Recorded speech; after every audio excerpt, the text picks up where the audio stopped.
আমি ডক্টর কিশোর বৈদ্য। আমি সিবিসিসিতে একজন রেডিয়েশন অনকোলজিস্ট হিসেবে নিয়োজিত আছি। অনেক সময় ক্যান্সার সম্পর্কিত কিছু প্রচলিত ধারণা আমাদের মধ্যে অপ্রয়োজনীয় চিন্তার কারণ হয়ে দাঁড়ায়।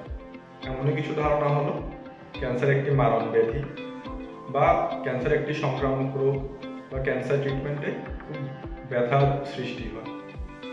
এই ধারণাগুলি সম্পূর্ণরূপে ভুল।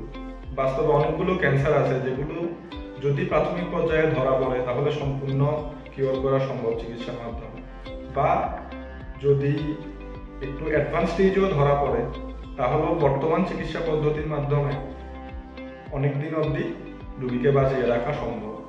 তাছাড়া ক্যান্সার কখনো একজন থেকে আরেকজনের মধ্যে ছড়ায় না, বা ক্যান্সার চিকিৎসার সময় খুব বেশি পেইন হয় না, বরং ক্যান্সার জনিত কারণে যে ব্যথা বেদনাগুলো হয় ওগুলো দূর করতে কিমোথেরাপি এবং রেডিওথেরাপি প্রচুর পরিমাণে ব্যবহার করা হয়। সুতরাং এই সমস্ত প্রচলিত ভুল ধারণাগুলিকে দূর করে সঠিক তথ্য দ্বারা এবং সঠিক চিকিৎসা পদ্ধতির মাধ্যমে এবং পাশাপাশি মানসিকভাবে সামগ্রিক যত্ন প্রদান করার জন্য সিবিসিসিতে আমরা প্রতিজ্ঞাবদ্ধ। নমস্কার।